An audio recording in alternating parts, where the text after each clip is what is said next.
Hi, this is Kimberly Rash from Rooted to Rise podcast. I just wanted to give a shout out to Kim Parkinson for being such an amazing mentor and encourager in my walk with my podcast journey. We started out with a quick phone call, and she had sent me a link to fill out what my next 4 episodes would be, even if I hadn't started yet. And from there, it just kind of lit a fire underneath me to really go both feet in into podcasting. And she walked with me every step of the way. So if you are thinking about it, or you need encouragement or an extra set of eyes or ears on your podcast to figure out what it needs to give it more life, I highly encourage you to reach out to Kim. I did her mentorship program, and she walked with me from beginning to end, day and night, hour after hour. She was so wonderful. Thanks, Kim. If you are one of the many podcasters who are thinking, I would love to be able to just send my listeners to my course, to my next step, and you have been thinking about maybe offering something, but you're just not quite ready to yet. Maybe you're struggling with that course. Maybe you're struggling with that learning experience. Today, I am talking to Renee Costa, and she is a learning design specialist. And while she does work with nonprofits now, previously, she actually worked with small businesses like myself. Her and I put something together, and she's actually helped other people in my community put things together for their learning experiences. And she's got some experience and some advice and lots of tips about what to do and trying to kind of navigate the learning experience for all. Now, we do talk briefly here about maybe like some fifth graders, 10-year-olds, but this is actually really good information because everyone learns differently. And so this is really great for those people that maybe are learning on different levels and you want to accommodate them. And Renee has some advice on how to go ahead and do that as well. So let's dive into this conversation with Renee Costa and find out more about learning and how to bring that to your business. Welcome to Podcasting for Your Spiritual Business. This is Kim Parkinson, and I have on a learning experience designer and strategist today. That's right. I am going to be talking to Renee Costa. And if you noticed, I did add that R on there, which was a little bit of a trick for me. Renee is here talking about nonprofits and fixing their courses, memberships, and group programs. You know, those ones that they have already poured all their heart and energy and resources into. She's here to help them fix them. So her background is actually in anthropology and education, and she spent years designing and delivering curriculum before working with nonprofits. That foundation completely shapes how she approaches this work. She starts with the transformation that you want your learners to have and builds backwards from there. No fillers, no overwhelm, just purposeful design that actually moves people forward. If you've ever wondered why your engagement drops off, why learners aren't engaged, why learners aren't finishing, or why something just feels off about your offer, that's exactly where Renee comes in. Welcome, Renee. How are you today? I'm good, Kim. Thank you for having me. Thank you. You are a learning experience designer and strategist, but started in anthropology. Yes. Where did that connection come in?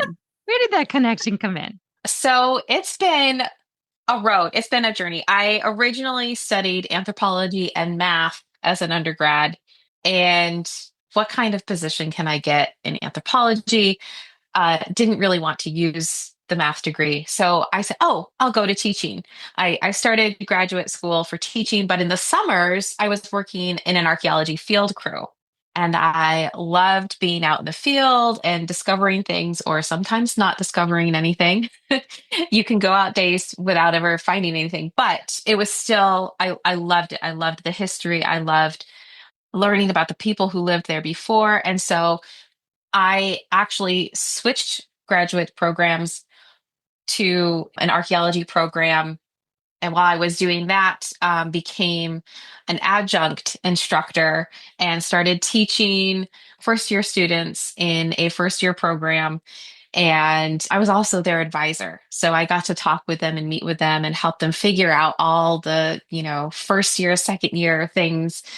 And I really loved that. I got to do community based learning where we went out and had classes in the community, and I got to help design those courses.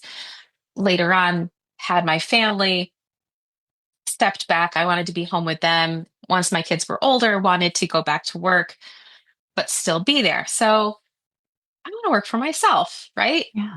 But couldn't find what I wanted to do. And other things, the the PDFs with, oh, these are all the things you can do from home. Nothing really appealed to me. My husband, who's also in academics, that's how we actually met because we're both anthropologists. Um, Um, he was like, well, you should do instructional design. And I said, well, what is that? Because I hadn't been teaching for 8 years or more. And he explained it, and I looked into learning experience design and instructional design, and I loved it. I said, this is all the things. It combined understanding people, but also teaching them at the same time. And it just felt like it brought everything together for me. And so that's how I started studying again, learning all the new theories and technologies, and wanted to bring that into a business for myself. I love that. I love that you made that little pivot there, and you went in a direction because that's the way life has to be, right? I think a lot of times, especially with when we have kids and we want to spend time with them, we need to make sure that we pivot in different directions to make sure that we're there for them, but we are self-fulfilled as well. That's Yeah. important. Yeah. So now you help nonprofits with their education and their memberships and all of that. So why, how, all of that? Give it all to me. Why Okay. specifically nonprofits and how? Yeah. That was originally where I wanted my business to go when I started it.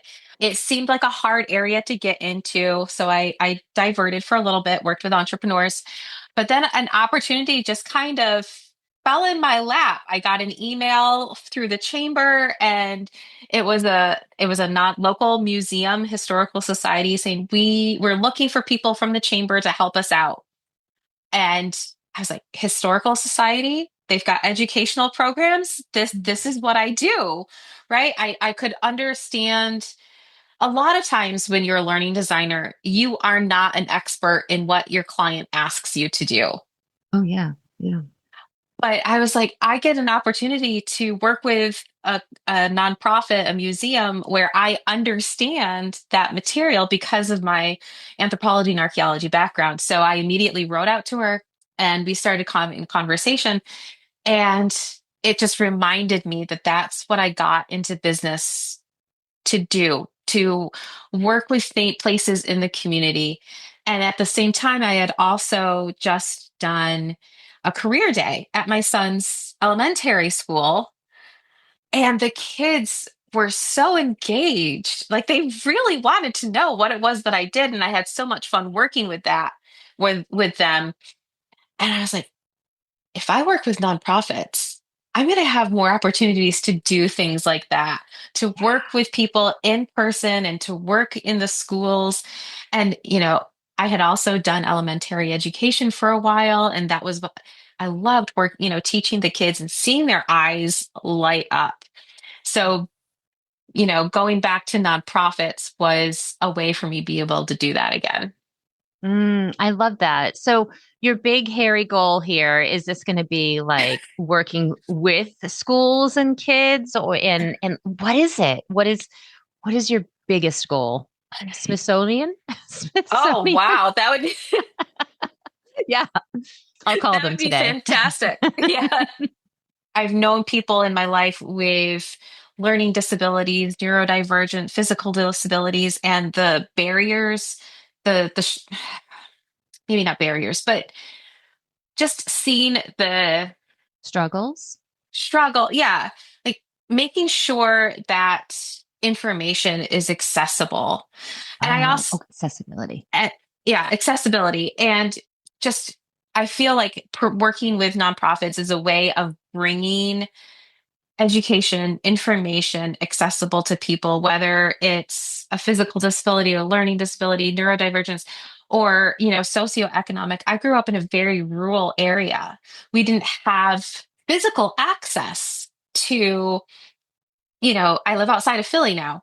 There's such a wealth of museums and things that we didn't have close to us growing up. So how can I bridge that gap? So making information and education accessible by helping these nonprofits.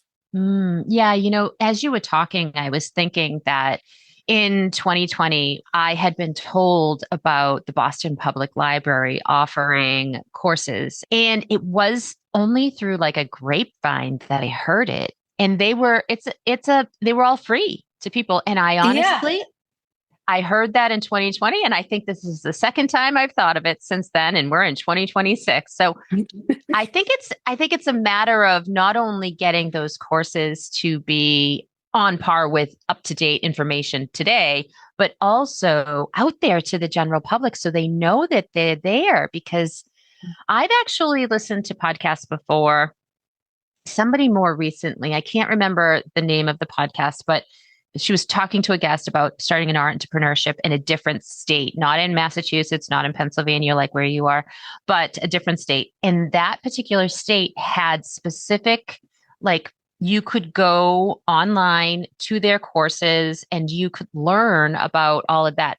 Now, I have no idea if Massachusetts has it. I have no idea if Pennsylvania does, right? Like, I think Yeah. some of this is also awareness that some of these programs actually exist.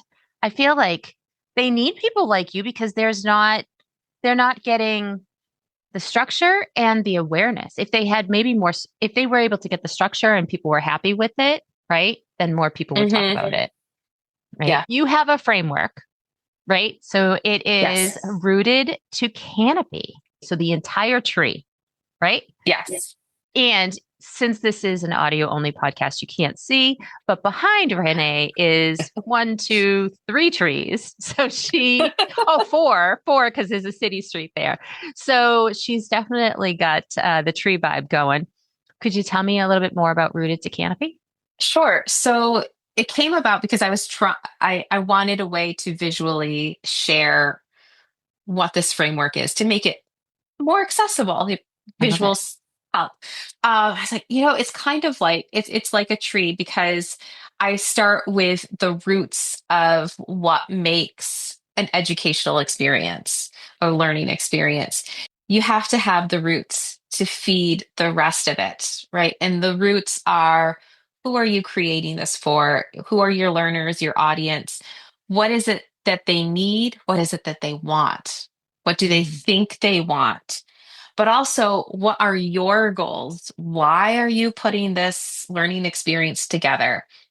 For nonprofits, are you looking to have something to bring awareness to your organization, or are you do you need to fulfill some piece of your grant? Like, if you're getting a grant and you need to provide some sort of educational outreach, what is the purpose and what do you want to do with it? Those are the roots, and then that informs your trunk, which is really the structure and the backbone of your learning experience. And that is your big why, your big idea.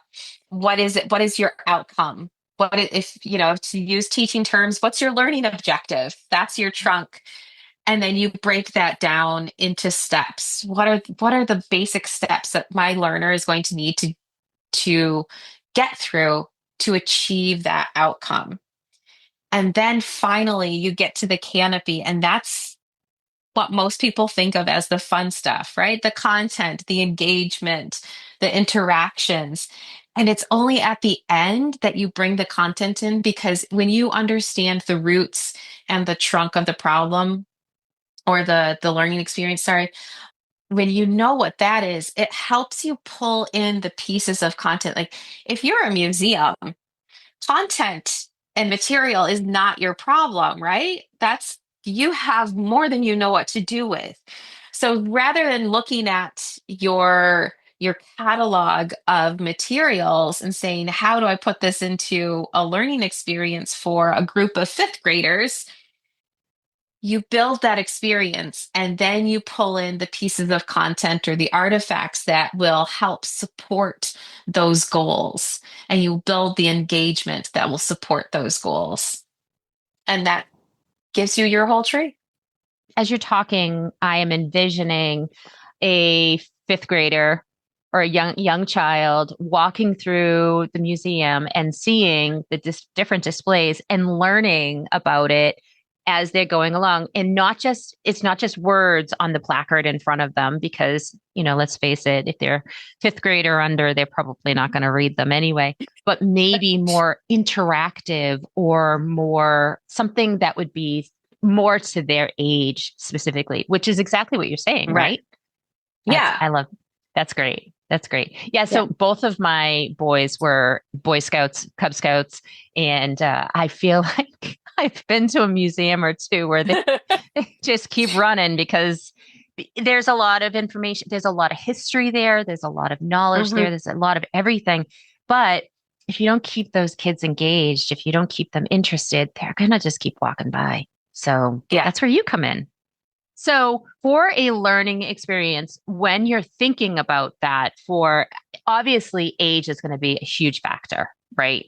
How would you keep a 10-year-old engaged as opposed to, say, somebody that came in high school and they were like 16 or 17? Or would you like mesh them together? How do you view that? How do you view that when you've got, say, one exhibit, but you want multiple ages to learn about it? I would layer it so that somebody who has a longer attention span, like the 16-year-old, there's going to be more for them to do.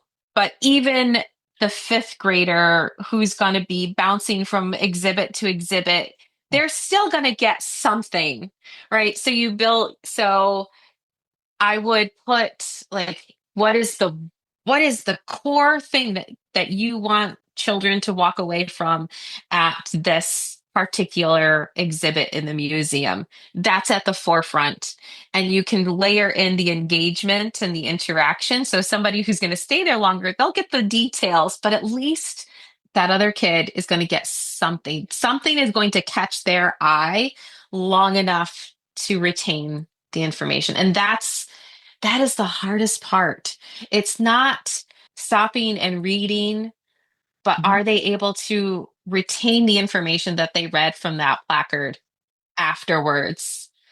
So there, you're on a field trip to a museum because you're in social studies and you're at the American Revolution Museum and you're at the exhibit and some of that information is going to come up on your test. Did you retain the information you got from the museum long enough to take your test? That's where engagement comes in, because when our imaginations are activated when we're learning, we retain that information better. That's why I always say that learning is active. It's not, you can't have passive learning. You have to be an active learner. Yeah, I can see that. And I can see how if it is interactive and it is something that sparked any kind of excitement in them, they'll definitely be able to retain that more. So that's definitely needed. Doing what you do, you are a business owner that has pivoted to nonprofits that are teaching nonprofits how to do their learning with the courses, memberships, and all of the other pieces to that. Tell me, how do you find clients? How do you get out there? Do you do interviews? Do you advertise in the local newspaper? How do you find them? One of the things, I joined my local chamber, but I'm also starting an interview series where I can bring nonprofits in and ask them questions about their organizations so that they can get their organization, their institution out there for people to hear about. So I'm really excited about starting that. Ooh, that is such a great tip. There are a lot of podcasters even or non-podcasters that just do it on YouTube or just on their own websites and things like that. And they have these like little interview series and you can really hone in on the people that you want to work with by just having that, half hour, 45-minute conversation with them about that. So that's a great like little tip there. I like that. I like that. Yeah. So this is in the works. You haven't started it yet. Correct. Yep. Okay. Okay. All right. And have you done any other guest appearances or anything else like that you'd like to mention? I have. I've done a few podcasts. I think the most recent was with Mary Zarnecki and her Sticky Notes Marketing podcast. That was really nice conversation with Mary. Yeah. Now, in that particular conversation, though, you were not for nonprofits, correct? You were before that. Correct. Yeah. Yeah. Okay. So that's good to know for the audience because you and I actually did work together in November and December of last year. Yes. Yeah. So we've been in the same cohort, I guess you would call it, with our sales Yeah. coach for a Mhm. while now. And then I had some questions, and you actually specifically helped me with a quiz, I think, first, correct? Right. Yeah. Yeah. Yeah. So sadly, I have not gotten that started yet, but I have all of the notes and I now have Go High Level to be able to do it. So it was one step at a time, but I do have that. And I actually do think when we worked together and we talked through that, that was super beneficial because there were some questions that I just didn't realize to ask. And if you remember, I know it was a while ago now, but if you remember, I pivoted a little bit and moved in different directions. It was not a linear path at It first. wasn't. No. Yeah. And I find that a lot. People will create something and then work with it for a little bit and realize, oh, I want it to move over here. And oh, I want it to do this. And that's the beauty of it. Learning experiences can evolve, they're not static. I feel like people sometimes think that they have to start over from scratch.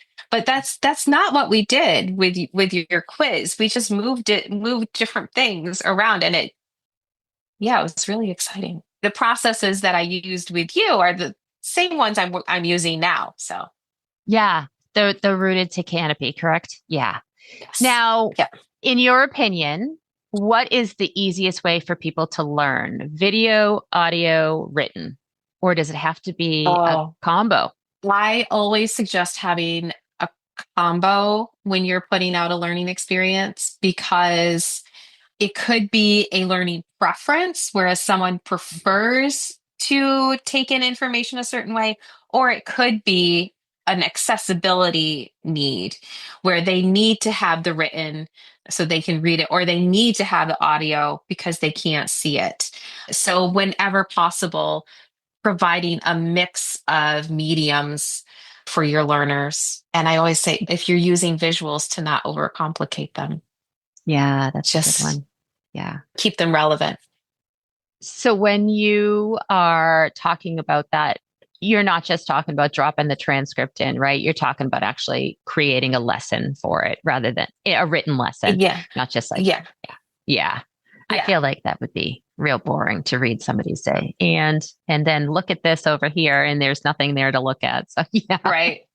I like to say keep things short, like try to keep them chunked. And that's actually the term that we used in is chunking, like 10 minutes to either watch or read. But if it is like, if you do have to have something longer, there's ways to break it down into chunks. And one of the things I like to do, you reminded me of it with the written lesson, is providing a listening guide. Like if you've got a 30-minute video or an hour-long video, provide a listening guide so that they can print it out or have it on their tablet next to them and they can follow along so that they don't get lost, or they can mark where they left off if they've got to, the school calls and you've got to go pick up your kid and you need to pause the video. You can make a note where you were, that sort of thing.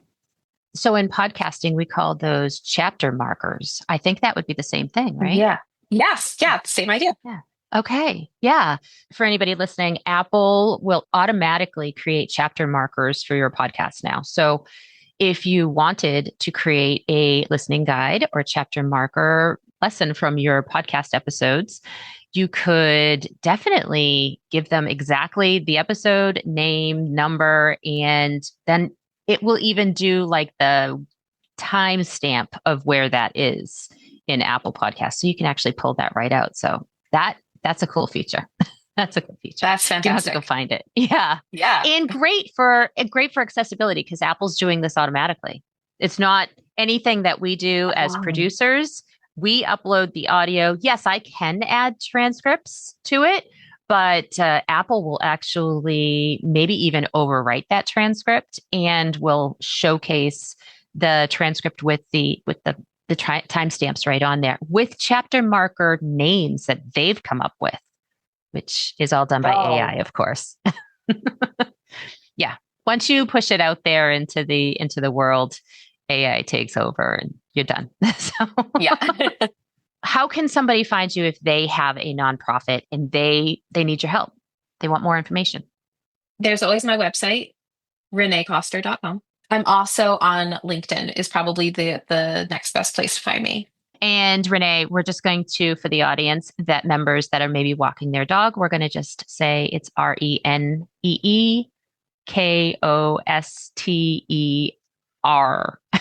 Yes. .com. Yes, you see I know the audience can't see my mouth, but my mouth has a very tough time saying that particular word. Or it's not even a word, it's a letter. So yeah, that's the Boston in me coming right out. Good thing I'm not tired. It'd be worse. Anything else, any words of wisdom that you have for anybody starting a course or wanting one, even if they aren't a nonprofit? I know that you're focused on nonprofit, but if they're not a nonprofit and they have a course or they want to start a course, any words of wisdom for them about that? Don't get hung up on the tech. You could put a course in a Google Drive and share it. And don't wait until it's perfect. And that's probably the biggest one. Don't wait until it's perfect. You can always go back and change it. You can always go back and improve it once you have people go through it. But people can't see what you have to share if you don't put it out there first. Yeah, that's so important. A lot of us have so much wisdom and knowledge, and we don't necessarily gatekeep it, but I think we don't value what we know to send it out there, or we're always looking for that perfection. Like you said, the perfection part holds us back. Mm-hmm. Yeah. It's okay if you got a lot of ums and ahs and the dog's barking in the background. They don't care as long as you're learning something. Yeah. Yes. All right, Renee, thank you so much for being on today. I really appreciate it. And I will put your links in the show notes. And again, if anybody would like to get a hold of her, especially if you know a nonprofit that needs help with their courses, memberships, and programs, then please reach out to Renee and send her over some love. And when you get that interview series up and running, I can't wait to hear it. So, all right. Thank you so much, Kim. Thank you. And don't forget, where your voice flows, your business grows. Until next time. Thank you. Thank you so much for being here and spending this time with me today. If you're ready to deepen your visibility and grow your podcast in a way that feels aligned, come join my email list at kpcreativemedia.com/newsletter, where I share exclusive guidance, support, and next steps. And if this episode resonated, I'd be so honored if you left a review on Apple Podcasts. It's one of the most powerful ways to support the show and help other spiritual women discover it. Until next time, keep showing up and sharing your voice.